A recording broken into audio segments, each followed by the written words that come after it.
¿Qué pasa, campeones? Welcome to the Churros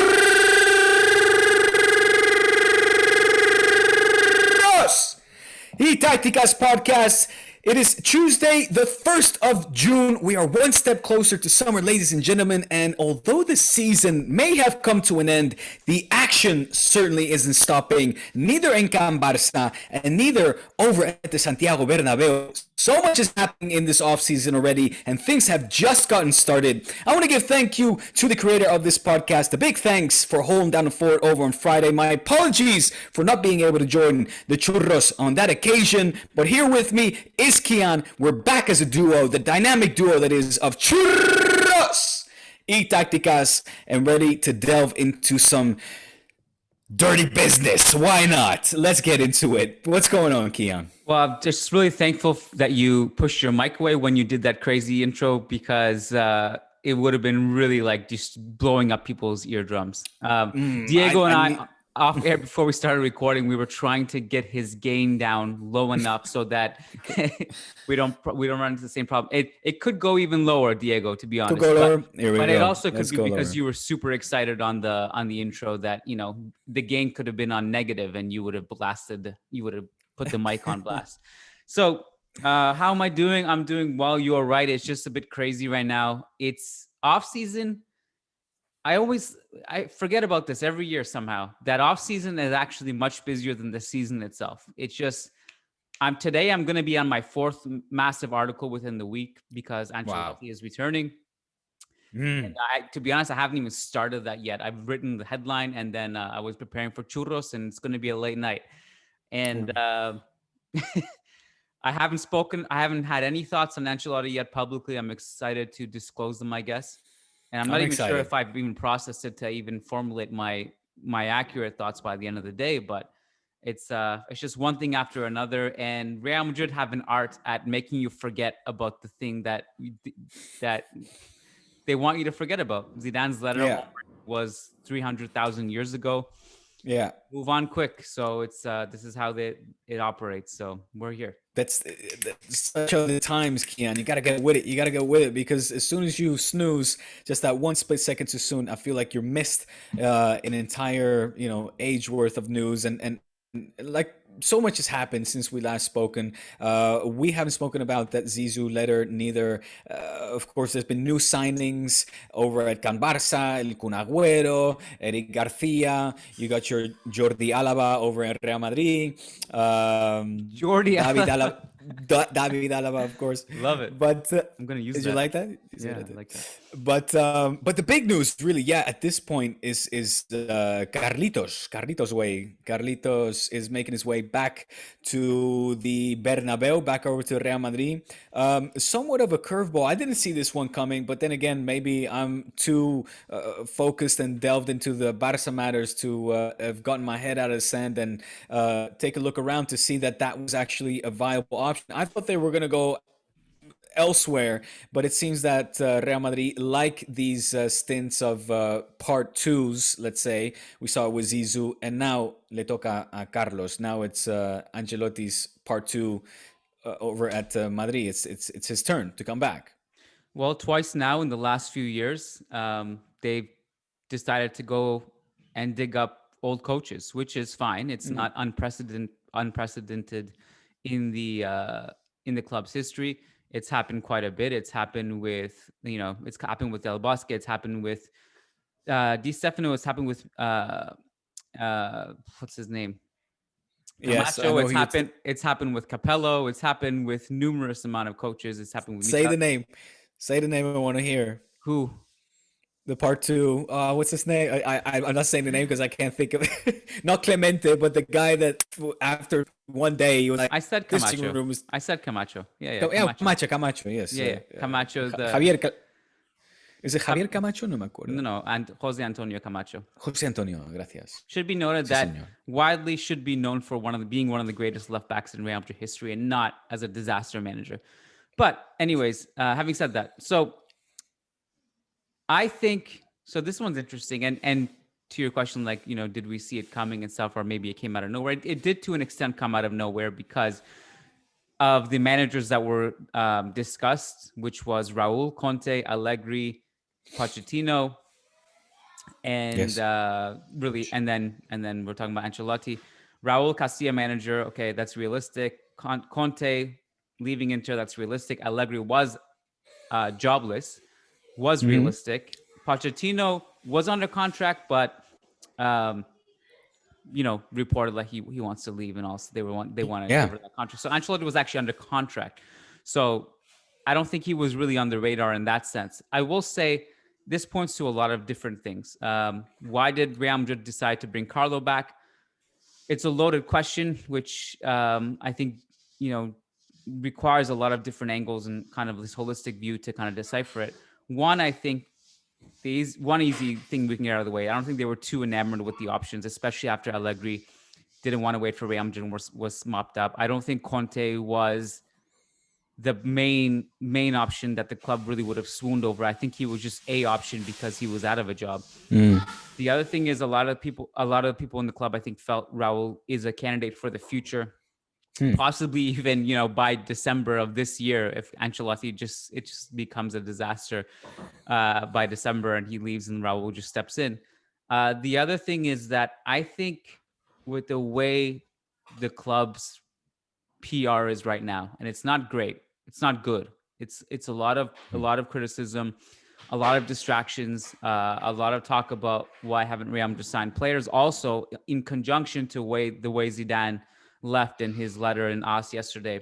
On top of all of that, there's also the separate discussion which ties into adding fuel to the fire, is that they don't have any signings, marquee signings to distract people right now. Yeah. Ancelotti is in a lot of ways a guy that just makes sense for a club that is in a PR disaster. He is not going to cause problems. He is a completely respectful coach. He never talks shit about Real Madrid or the club.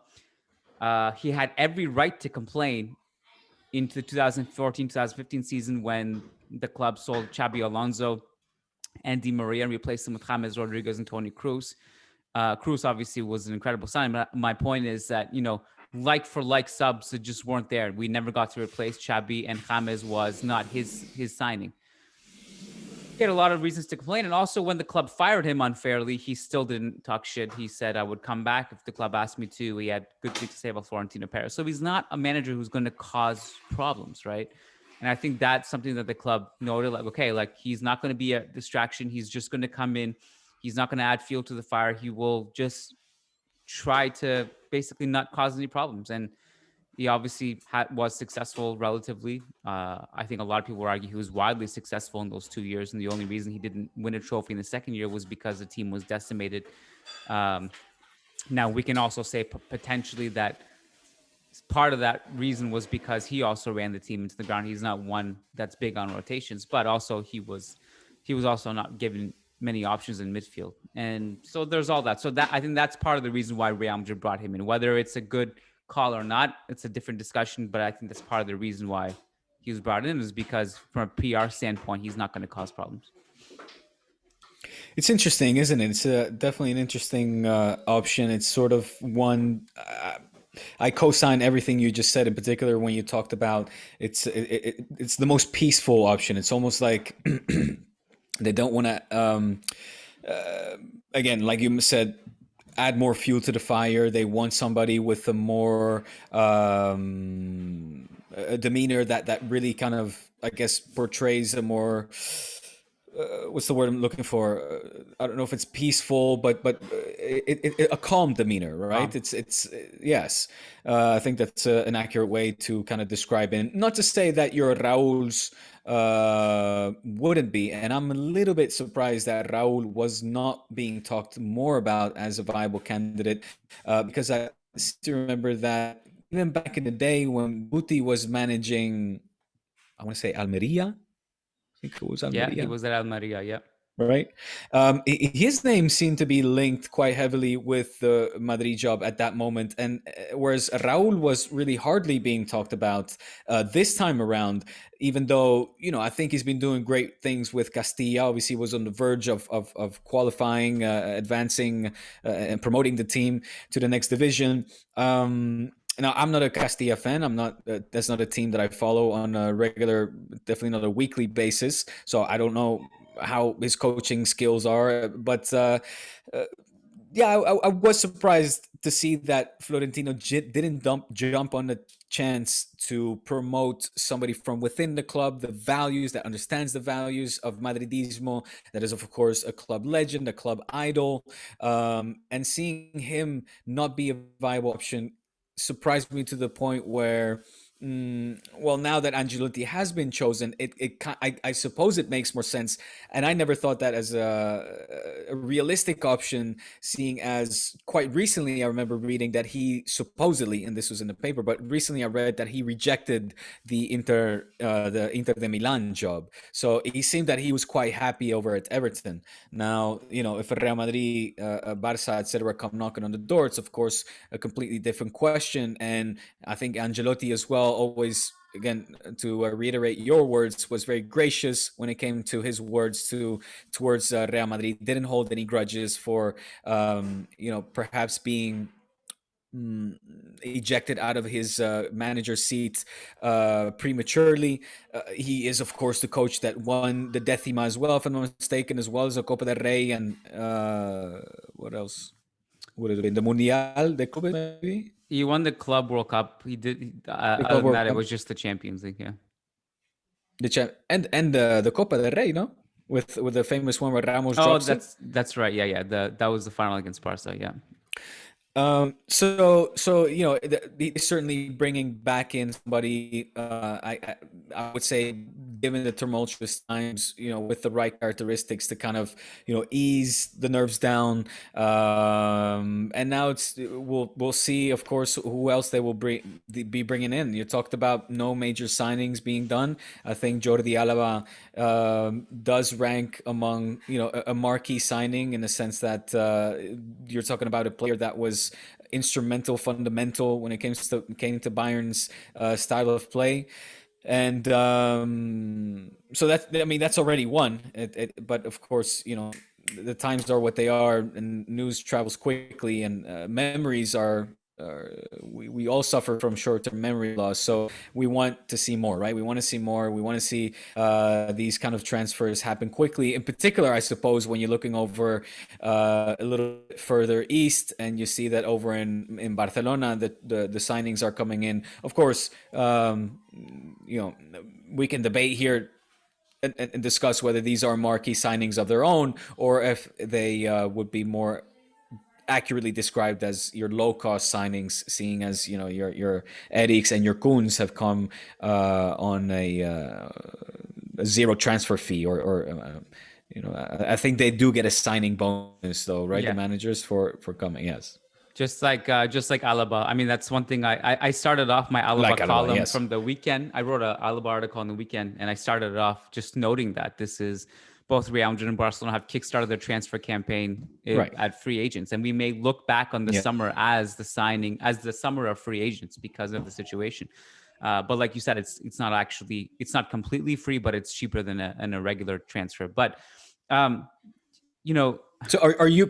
Sorry, just to interject real quick, are you as surprised as me that Raul was not more seriously considered as a potential candidate for the job? No, I think he was seriously considered, and I actually think that if Carlo wasn't going to be an option, it was going to be between him and Conte, because I don't think Pochettino would have eventually left PSG, and if he did, it probably was going to go back to Tottenham. I'm not sure. But I think Poch really wants the Madrid job, no? Oh, for sure he does. Yeah, for sure. I think Raul definitely was seriously considered, but I think ultimately one of the reasons why they really want to take their time with Raul is, one, it's Raul. I think a lot of people look at him as like a long-term figure in this club, and the more you can delay throwing him into the fire is probably the best. The other thing is that they have him whenever they want him. So he can be a very easy plan B, right? So Raul's going to be there in December. He's going to be there at the end of next season. So why, if there's another option that maybe you can put a plan A in front of him, then why not do it that way? It's interesting looking at the perspective of fans, as you know, that I basically I'm at a stage where I never respond to anything, but I do observe the discourse and I see what everyone is saying. Everton fans, from what I've seen, are pissed because he's left a project he started now, right? Of course. Of course, we always note that anytime Carlo Ancelotti leaves a job, we have to have a little mini obituary for James Rodriguez, who basically his whole career is following Carlo Ancelotti around, and then Carlo leaves him as soon as he gets there. So sorry, James. Hope you can recover from this one. And the other thing is that Real Madrid maybe he will come back.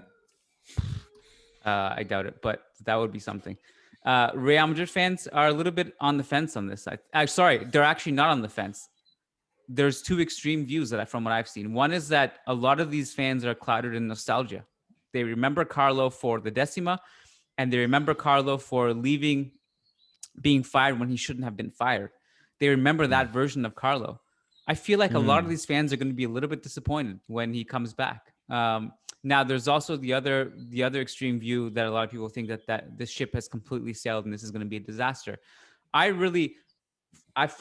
From the start of this manager window, I was in the camp that none of these names excited me, but none of these names horrified me either. I feel like we're just at slim pickings right now, and we're a little bit going into uncharted territory. These managers all had pros and cons. Raul, attractive brand of football, connection with younger players, commands their respect, but also unexperienced. Conte, a proven system, proven domestic campaigns wherever he goes, but also a polarizing figure that can cause problems in the dressing room. Pochettino, good manager at its peak, good tactician, but has had 2 years now of just we're not sure what the heck he's doing. Carlo Ancelotti, good manager, doesn't cause problems, runs his players into the ground, and also doesn't have the greatest training methods. And also, he hasn't been great at Everton. It's been up and down for him. So, and they invested a lot in that Everton squad to be 10th place. So, true. All good points. Also, what we remember. What would have been your? Well, just to finish off here, Diego, we remember also Carlo. The context of the squad he had was a dynastic squad. Ultimately, I give Carlo a lot of credit for reinventing players. To a large extent, what he did with Di Maria and reinventing him as a central midfielder to compensate for losing Xabi, the way he made the Kroos, Modric, Di Maria, but also in different iterations. Also, when Di Maria left, the way he used James and Isco together, all of that was interesting to me and really groundbreaking. And he's done that with Milan in the past, reinventing Pirlo too. He's good at that. But also the squad he had, like all of those legends were at their peak. He's going to come from the BBC era to, what do you call this era even? The B era with Vinicius and Hazard on his last muscle fibers left. He's not going to have that anymore. I just feel like it's a lot to live up to. I feel like disappointment is inevitable. A lot of Madridistas were celebrating. I don't blame them for celebrating. And I'm not saying they're wrong for celebrating, but my expectations of this are a little bit lower than them. Yeah, I'm just going over the article that's now just got published, making this announcements official on Marca. Official, Carlo Ancelotti signs for 3 years. Did you know that? Wait, is it official? Since it's official now. Is it okay? Yes. Yeah, it's now become official. And along with the article, they've also added a poll with which says, what do you make of the signing or the return, let's say, of Ancelotti to Real Madrid? And right now, leading the pack with 62%, there are 3 options. It's estoy de acuerdo, so I agree. He did a great first etapa, the first stint. Bad, there were other better options. Or C, I would have chosen Raul. Right now, leading the pack with 62% is I agree. He had a great first stint at Real Madrid. So, and the other one is split 20 and 18% between bad or I would have chosen Raul. So I guess pretty much reflecting the sentiment that you were just describing. Yeah. I mean, I think Go ahead. I think the interesting thing about Ancelotti as well, of course, is not just his time with Real Madrid, but his curriculum is impressive. Look at it from any angle. I think he has a total of 3 Champions League trophies, won with Milan, of course, as well, and played as a player under great coaches as well. He was, of course, part of that fantastic Milan of Rico Sacchi as well, and he's such a likable guy. I get this option. I think it's we'll see how he will fare. It's true that with Everton, it's been underwhelming, so much to the point where had you asked me who was Everton's coach right off the bat in the beginning of the show, I would have had to actually think about it and possibly even be reminded that it's actually Carlo Ancelotti.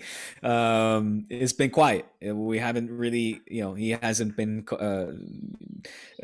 stirring up any waves in the football world while over at Everton, even though he still had a long contract in place as well. I mean, it was around mid the 20s, right? 24, 25. He still had a few years left on his contract. So they 24. So they clearly had placed a lot of faith, trust in him to continue to lead this project. So I understand why Everton fans would be, quite upset with this. Yeah, I mean, it's they have every right to be. I suppose, some managers may have turned it down out of respect for the project, but I also don't blame Carlo for, and listen, if I was a manager, if Real Madrid came knocking, I'd probably throw everything away and piss a lot of people off. But I've never been to Liverpool. I certainly haven't lived there. I haven't even been there on a holiday. But if I could choose between Liverpool and Madrid as a city to live in, is Everton in Liverpool? I don't have any grasp on geography in England. Bro, the stadiums are literally across the road from each other. It's the derby, cool. Liverpool and Everton. Yeah, Liverpool derby. Yeah. So, no offense to anybody from Liverpool listening to this podcast. I think they'll be okay. So where does this leave, man? Are you seeing light at the end of the tunnel? You got Alaba, you got Carlo. What's next? Is Ramos backing up and leaving? Do you want him to go? Do you want Lucas Vazquez to stay? What's next basically okay, on let's the roadmap? Hold on. So we're moving too quickly. I still want to talk about Carlo. Oh, please. So I think it's worth noting that and by the way, I can't help but think this is going to end badly in some way. Mm-hmm. Now, the thing is, everything ends badly. So I suppose it's fair to have that assumption that because everything does end badly. I wrote an article back in 2015. It was when Rafa Benitez first signed, and it was like 6,000 word article. I was a psychopath back then. Wow. And I think I wrote it in like one day. And and the title was called Rafa Benitez is doomed to fail at Real Madrid. And the whole article was basically going through Real Madrid's history and just outlining that every single manager was doomed to fail in Real Madrid history because nothing ends well. It's impossible. This is a club that gauges everything through results rather than process. And Ancelotti was no different. And Rafa Benitez was going to fail. Everyone was going to fail. Zidane was, in a lot of ways, the most successful of the bunch. It didn't end well. So Ancelotti will fail. That's how I would put it.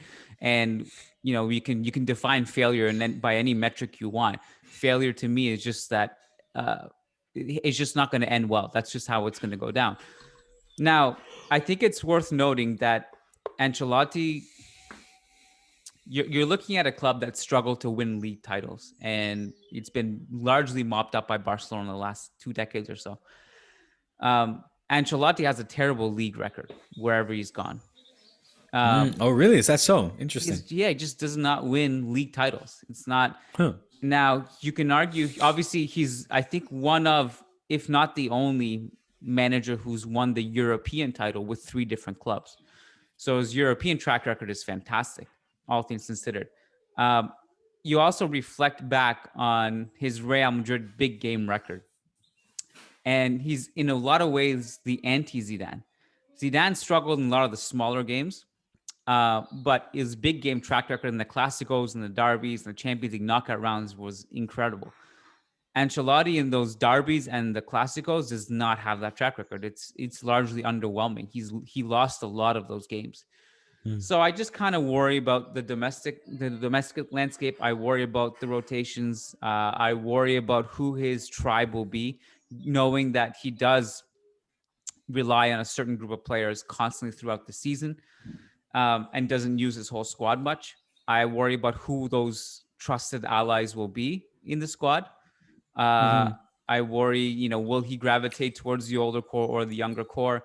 Will it be a mix of both? And will it be opportunities for the outside players looking in? What happens to Martin Odegaard? He's always liked using quote unquote number 10s. That's why Isco, James, these guys were winners in his system. Will Odegaard get some of the torch here? What happens to him? Those are all questions I have that I would like to evaluate by December of next season to see how he's done there. And I'm very curious to see how he'll do. What about, you talk about some of those older players that have played under his ranks. Lucas Vazquez, I asked you about him. I quickly went to search on some up to date on the latest, because I know there was rumors of him potentially leaving the club, and I'm reading that Lucas Vazquez. I'm now reading that he's ready to sign an extension, a contract renewal, 3 seasons. Yeah. Is that fair? Is Madrid, are the Madridistas happy with that, or is that do they see that kind of a step backwards when it comes to revolutionizing this squad? No, I think that I would have done the Vazquez renewal. There are some concerns given that he just came off of a pretty big injury, and he's not that young anymore. But he's security. He's somebody that will always be there to give you security. He was amazing at right back this season, all things considered. He was highly reliable. So I would have given Vazquez the contract. Ramos, I'm quite surprised by that. Okay. Why? Well, because we talked so many times about all of the attacking options that Madrid have, not just within their ranks but also on loan. And I just feel that with the little production that you're even getting from a player the likes of Asensio, who you'd still would have hopes, at least if you're a Madridista, I would imagine have hopes that he will blossom into what we all thought he would when he came over from Mallorca. And I feel that a player like Lucas Vazquez is kind of just had his best time at Real Madrid, and I would prefer to give minutes to the younger generations, these younger, hungrier players who are really eager for minutes and eager to just have some continuity and a chance to shine on a regular basis, as opposed to continuously getting their progress interrupted. And that's not a knock on Lucas. I think that he's a fine player, but like I said, I just feel that and it's similar over in Can Barça, where these players that have been around for the good days and now also going through the bad days, that it's at some point there has to be a change of guard, and a 3-year contract renewal seems excessive. All valid points, all good rebuttals. I would flip it. And by the way, like you mentioned that you and I have discussed this. So yeah, just to reiterate to the fans listening, I've been vocal many times in the past that those Vazquez minutes should have been allocated to other players. And a lot of this, the notion of Vazquez as a hard worker is not untrue, but it also, it felt a little bit too much of a fallback answer, because there's a lot of players who play that position who are also hardworking, like Rodrigo, who is incredibly hardworking and does a lot of good things defensively. So, but having said that, I would flip it now that I've seen what Vazquez can do at the right back position. That's because he's much more reliable now than Odriozola has been, right? Interesting. So I would rethink of it as like, can he now take on a Jesus Navas role to Carvajal as a backup, where you have him as insurance of the right back position. The other thing I would say is that the discourse changes for me a little bit now that Zidane is gone, because I feel like if you have Lucas Vazquez in the squad while Zidane is the manager, then you get too many minutes allocated to him. I feel like if Zidane is not here, he won't shoehorn in Vazquez all the time and will use him differently. So I think that's worth noting. Okay. Fair enough. So now question is, I want to relate this to Barca in a lot of ways. But I don't want to talk about Barca. I still have some Madrid. No, not about Barca. But I just want to make a quick parallel. Okay. Just the Barca's old core that has been criticized so many times during all those Champions League exits. The idea of too comfortable under Valverde, they needed someone to kick their ass a little bit. Is Ancelotti the guy who's going to kick the ass of the old core? Or is he going to just reconnect with them instead? Is Ancelotti the guy who's going to revolutionize the team? And the word revolutionize here is not... I don't think you can't revolutionize the squad that dramatically given the financial landscape. It's going to be... But I think the revolution needs to come with ideologies, refreshing takes, refreshing views of looking at football and using the squad. Incorporating the players on loan, incorporating the younger players. So somebody like Raul would have naturally revolutionized that. Carlo, I don't see him doing that. I don't know if he's the guy to do that. I'm not sure. Unless he comes in and he's able to detach himself from the relationships he has with those older players, I don't know if you're going to get that revolution. That's my concern. Yeah, I think that's, again, a very accurate and astute observation. It seems that here in Spain, there's a saying, you have coaches that prefer the mano dura method, the hard hand method, or mano blando, the soft hand method. And I think both Zizou and Carlo Ancelotti kind of fall under the softer approach as opposed to the harder approach. And really, from what I've seen, and you'll know this much better than me, of course, from Raul, is le gusta dar caña, right? He's a little bit more of a hard hand enforcer, let's say, than the other two coaches that were previously mentioned. And often, I think more often than not, at least in Can Barça, that's the case. There seems to be these tendencies where it's always one extreme or the other, I'm just trying to think of it. Like Van Gaal went out and in came, not immediately, but Van Gaal left and in came Frank Rijkaard. It's like you had one extreme, very intense man. Now, obviously, when he exited, we had Serra Ferrer. There was a list of disasters, but eventually we ended up with, and of course, what's the old Atletico coach, Antic as well, rest in peace. But eventually, the more long-term coach was Frank Rijkaard. And of course, Frank was a completely more chilled out approach, much more of a players-oriented manager, relatable to that, much more comparable, I would say, to a Zizou in that sense. And then we went to a Pep Guardiola. Again, we flipped the pancake around, and in comes a coach that is extremely intense, demands 100 and something % from his players, not just in the games, but practices as well, is on top of their ass when it comes to their diets, what they eat and drink, whatever they fuel their body with. He was, obsessively sort of monitoring it. And then when Pep Guardiola, when his reign came to an end, it was Tito, right? It was his right-hand man. It was a more a softer spoken person. May he rest in peace as well, of course. But it seems that we had been kind of flipping back and forth between these types of characters.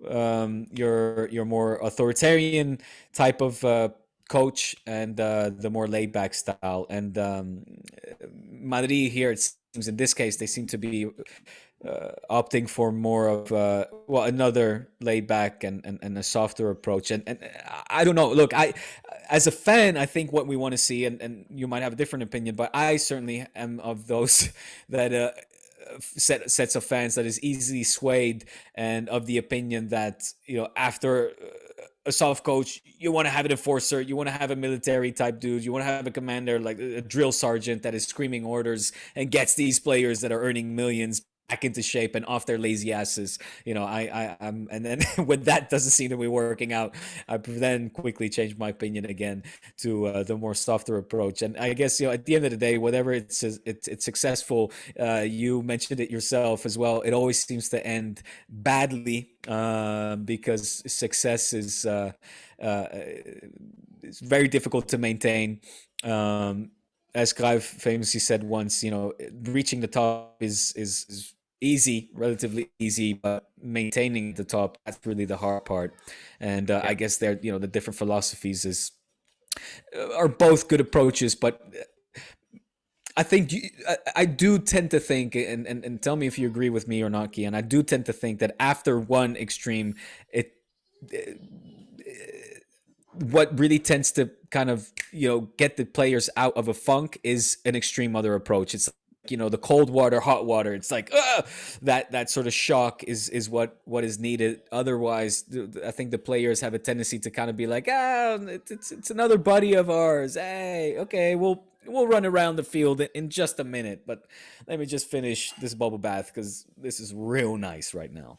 Yeah, that's an interesting point. I don't know if there's one right answer either way, but I think it really depends on the time and what you need. I don't think there's one completely correct approach that you're going to copy and paste. Everyone has their methods. Yeah. My one of my favorite quotes from my friend, really good friend, Eduardo Alvarez, who's a Real Madrid socio. He called Jose Mourinho a necessary evil that the club needed at the time, because the club was just They had no confidence. The morale was low. They were up against Pep's Barca. They needed like somebody to come in and be like, yo, we got this shit. Let's create a brotherhood. Us against them. Us against the world. You know what I mean? The Pistons. They became the Pistons bad boys. They adopted that personality, right? Of being the bad guys. Yeah. But then that ran its course, right? And that, if you can't sustain that for 5 years, by year 3, it just was like a cancer. It infiltrated. But Pepe was like, So it was necessary. Again, I love the term necessary evil, but the club really needed some calmness after that. And Carlo was the perfect guy for that. No distractions, put your head down, work, humility, respect, right? And so totally. It's definitely, it's an interesting way of looking at it. But I really think it has to be the right person. That's the thing. Like, would Conte's methods have worked with this team? I don't know. I feel like, and again, completely justifiable to say that Conte would have been a better choice than Raul. I don't dispute that. But I do feel like Raul's approach from a pure psychological level actually would have connected with the players better than somebody like Conte would have. So again, it's an interesting thing. It's an interesting Would you have liked Conte? Would that raise some pulses in you in a positive way? I didn't hate it. I didn't love it. Again, I think Conte would have had his pros and cons. I think Conte has a way of playing that I don't know if there's a plan B to his methods. I'm not sure how he would have used the wingers, if he would have been able to get the best out of them. So there's a bunch of things, but his resume from a domestic standpoint speaks for itself, and Real Madrid desperately needs a league title. So I think it couldn't have gone either way with Conte. My rule is everything ends in disaster. Everything just blows up at the end. It's true though. It's true. Yeah. By the way, underrated. Because even in this case, I mean, is it? I'm still kind of unsure. I know that Zizou supposedly communicated to the dressing room that he wanted to leave, but then he denied that. Then he submitted a letter. So at the end, Benzema and Cruz also denied it. So did he get fired or did he leave? Like, which one of the two was it? No, was it? I'll give you honestly my honest assessment of what happened is that he didn't get fired. He left on his own initiative. The club wanted him to continue, but they also weren't up in arms about him leaving. They weren't, they didn't fight him leaving. It was like, okay, well, they kind of knew something was getting stale and something needed a new direction, but they also weren't going to push him out either. That's my honest. But things between the relationship between Zizou and Papa Flo is not gravy baby at the moment. It's definitely not at its peak. but I also don't think it's irreparable either. I mean, look, Florentino is cold-blooded. He has never let emotion get into his business-making decisions. You can say that again. This is a guy like a cyborg can fire Ancelotti and then bring him back like nothing happened. So even Raul, get rid of a legend like Raul and then bring him back. Hierro was kicked out later on, came back to work within the club alongside Florentino. It's business. I'm not saying it's right or wrong to treat people that way. I'm just saying it is what it is. A lot of people asked me on Twitter yesterday or this morning, can Florentino recover from Zidane's letter? I'm like, are you kidding me? This guy is like, he's already forgot about it. He's like, oh. What do these people expect? He's like, oh, they think that letter. Oh, that's cool, man. Anyways, Ancelotti, give him a call. That's why he's a cyborg. He doesn't care about this shit. A letter. I haven't received one of these in like 45 years. Yeah. They think that Florentino is like a teenage girl with his head in the pillow, stuffed into his pillow in his bed, crying about this letter, reading it over and over again, trying to decipher certain messages and interpret it another way. That is definitely not Florentino Perez. Yeah. He got over this real quick. Correct. For sure. If he even needed to get over it. That's why he is the businessman he is. So, underrated, before I forget. Now the Clásico is the ex-Everton manager derby. History is made. Very important. Well, that's if Koeman stays on. I mean, today we had another lengthy Joan Laporta press conference at Eric Garcia's presentation, of course, where he was again pressed about the matter. And you got to give this guy credit. I understand why he became a lawyer as his main day job, because it's a profession that he executes very well. His ability to give answers and give you two answers in one response is pretty remarkable, and it makes the translating of it also quite challenging. Well, so tell me more about the presentations then, because you presented Eric Garcia yesterday or today? No, yesterday. Today. Yes, today. So really nice kid, man. I'm astonished, whenever I get to sit down with these guys, these younger guys in particular, and they're 18, 19 in the case of Eric Garcia, 20 years old. They come across as so mature. In particular, Eric Garcia has you could see he has a good head on his shoulders. He's surrounded by good people. I think he's an innate leader. He's got leadership qualities that are certainly there. In fact, and that was something new that I found out today in preparation of the interview with him.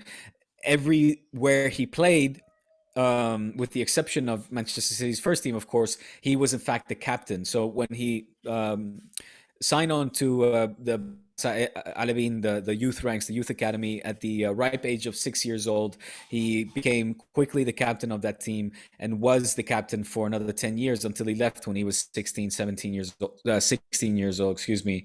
Of course, now he will not be wearing the captain's armband neither. But my point being is that, Barca got a leader again, and a player that's mature, a good kid who I'm really anxious to see play a whole lot more, because truth be told, I haven't seen him play all that much. Of course, I've seen the highlights of his times at Barca. I've seen the odd Premier League highlights as well, the 2 or 3 matches with the Spanish national side. But apart from that, I have not been able to see him play full matches on a regular basis.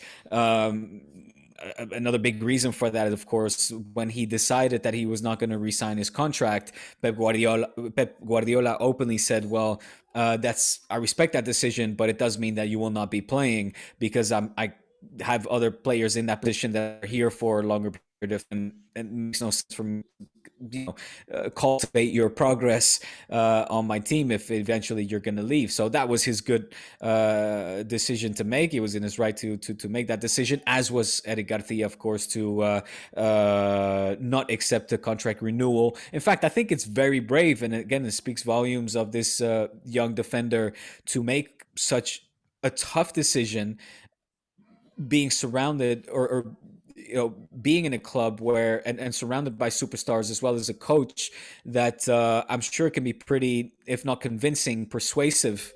And well, I'm effectively saying the same thing, am I not? But by persuasive, I mean putting a lot of pressure perhaps on him as well. I would imagine if Eric Garcia would be playing for PSG, he probably would have been forced to sign a contract extension. So good on the kid for holding out and opting not to play for pretty much a year. I mean, pretty much a year. He was sidelined and not enjoying very many minutes. So I'm pretty sure that he's anxious to get out on the field, prove his worth, and he must be a pretty damn good player if, given all of these conditions that I just laid out, Luis Enrique still decided to bring him along to the Euro Cup. So again, very, very excited for this signing. It's obviously a position where we needed to strengthen the squad. Problem now is we've got 6 central defenders, Kiyan, 6. So we got to see some offloading happen at this point as well, with all the talks of more players coming in. Wijnaldum. We've got to see some offloading at this point as well. Will be interesting to see what they can do, if anything, with Umtiti's contract. That's a big one. Yeah. Eric Garcia, listen, I haven't seen him play much. A lot of Manchester City fans seemed happy to have him move on. Okay. Where did you get that? Just the internet. Just people. Just he hasn't had a good season. Lovely place, that internet. He hasn't had a good season at Manchester City this past season. He didn't play.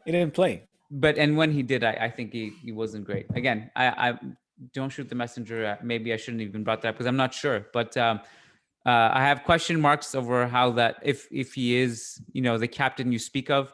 I will give you a word of caution that I had a similar parallel with Jesus Vallejo, who captained Real Zaragoza at the age of 18, went to Frankfurt, was a leader, then has just been a disaster ever since. So I don't know. We'll see. I think you guys still need a leader in the defensive backline, in the transition in the meantime. Even if Eric Garcia turns into that player, can Araujo be that player?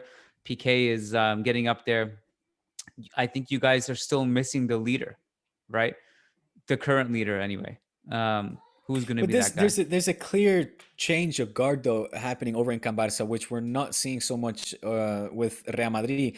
I remember a stat that stood out for me from the last Clásico, when one of many, but the one that I'm highlighting here is the average age group of the two teams, where normally Barça were always quite some years older than Madrid, and that has this season drastically changed and almost been cut in half. You're looking at players the likes of your Elishas, your Pedris, your even Frenkie, your Ansus, and now Oscar Minguez, Araujo, and now of course Eric Garcia as well. There's a clear sort of emphasis and focus on the rejuvenation of this aging squad, and I think, again, bringing in players like this who you said the internet says had a bad season. Again, I think a lot had to do with the fact that, as Pep Guardiola openly said, I'm not going to play a player that is not going to play for me in X months' time, and on top of that, still got chosen to join the Spanish squad for the Euro Cup. So there's clearly good qualities there. There's good football there. Yeah, a player that plays the ball out from the back, has got great scoring abilities. His top goal scoring season was 10 goals. None of those were from penalties or set plays or free kicks or any of that. So I think you might be pleasantly surprised. Again, keep an eye on Eddie Garcia. I mean, if he does well, I'm not pleasantly surprised. I'm what's the opposite of, what's the antonym of pleasantly surprised? Shocked with horror. Yeah, okay, I'll take that. What do you make of What do you make of El Kun? I Did you see any of the press conference of Kun when he was asked about Messi obviously staying no. and now that he's there? It was very funny, man. It was very amusing. It's just Really? everybody was cracking up. Yeah, yeah. Yeah, So, because he was, you know. well, I kind of feel like these Barca transfers aren't bad. There's nothing inherently wrong with them. They are, in theory, strengthening the squad, but I'm just not sure it moves the needle that much. Like, we've seen different iterations of Kun and Messi together in Argentina, and they haven't meshed well. Not to say that they can't at club level, but he is obviously an upgrade to Braithwaite. I also wonder who loses in the front three. Do you think who gets benched? Are you allowed to say that? I have no idea. That'll be for Koeman or the manager to decide. Good political answer. What about Memphis? What's the situation with him? Are you allowed to say that? I no. I'm honestly no. I mean, I can say I with all certainty that I'm uncertain. I'm more certain about another player whose name I whispered previously. In hindsight, I think better than having to sign Aguero now, it would have just made more sense to keep Suarez. You It's the rob money, though, bro. It's the money. It's the Just keep money. him. That's what people seem to be forgetting. What, the salary? You think he would have cut? Yes, the salary. It was ginormous, and not just that. It's also for me. It's two things. You got the salary factor, and then you have the being settled factor, if that makes sense. Like the I've been here so long. Who are you? What are you going to tell me to do? I'm used to my ways. I know my way around Who the cares? Let him stadium. talk a shit. You probably would have won the league title with him this season, and you don't have to sign Kun, and he's a better fit Look, with Messi. It's an argument that is interesting to debate. I'm more inclined to say maybe because I just have to stick to my guns, but that moving Suarez off was the right decision at the time because, and I don't think he should have been the only player. Obviously we got was it Vidal went, Rakitic went, all these players had to go. Yeah. But Those guys were more definitely dead weight. Yeah, but more players like that, needed to be changed. Yeah. So my feeling on that is that I'm not sure how much Barca actually do improve. Are we getting a little bit carried away? I mean, these are fine signings. I still struggle with Wijnaldum a little bit, and I really like Wijnaldum. I actually think he's a really good. He's a player that I like watching Liverpool. He's a player that I watch with the Dutch national team, and I've enjoyed him. I just don't know if that's what that's the priority right now. So I'm not saying they're bad signs. I'm just not sure how much they move the needle. That's all. I get that. I understand your concerns. I share most of those concerns. I appreciate your concern for my beloved club. And I will say that I do get a sense that most culés here in Barcelona, at least, I don't know about on the internet, but here in the Ciudad Condal are very excited for Kun Agüero, mainly because they take it as a given now that, of course, finish that thought. Well, and that's really what excites a lot of us. That and obviously I can't really say it in case they can come back to haunt me. But yeah, we'll save it for Friday. By the way, speaking of Friday, when I did my solo podcast, because you were doing your much more important thing, commentating the Basketball Barca Euro League, awesome stuff. Yeah. The clip is on Diego's Twitter and Instagram. Well, thank you for your shout out. I appreciated that. That was good. Some people thought it was you just promoting yourself. yeah, I know. That was funny. So I had to navigate by myself the whole Koeman thing on Friday because I recorded it right after Laporta said his thing, and then Koeman said his thing and said, "I'm okay, I'm not in the hospital." And then Wasserman, Netherlands, said their thing where they compared the Koeman thing to marriage. And then they deleted that tweet. So I had to navigate all that by myself. Oh boy. So because I know you can only say so much about that publicly, but just navigating right now, it seems to be we're in the stage that Laporta is kicking the tires with other managers and seeing if he can find anything better. And is there, again, the managerial pool right now is not that exciting. I'm just not sure what they're waiting for. Yeah. I don't know. I mean, I can report what was said today in the press conference. Okay. Today, when he was pressed about the matter, they said, okay, but right now, because you keep giving us this, political answer where you sort of say we're in conversations, things are going really well, but we need this period of reflection and unified criteria, et cetera, et cetera. This one a journalist said, if one is he's staying and two is he's leaving, where is your decision closer to the one or to the two? Does that make sense? This analogy again, I'm translating here, but that was the analogy. Okay. And Laporta stopped himself in his shoes, looked at the journalist, smiled, and said, "I'm probably closer leaning to one, as in Koeman staying." So respect that he's honest about it. Respect.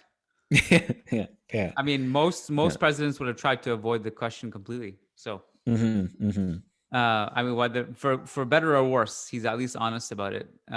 So one to clear up again, one is Koeman. One is Koeman staying, and two is Koeman leaving. Yeah. Well, could you imagine if he said he's leaning towards two? Right. Yeah. That would have just erupted. Yeah. That would have been. I mean, what else is I say?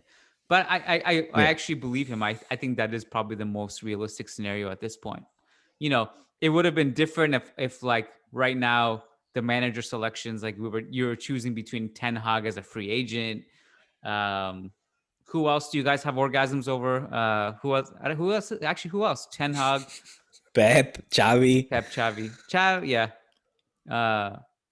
Setien. You guys loved Setien for like 24 hours there.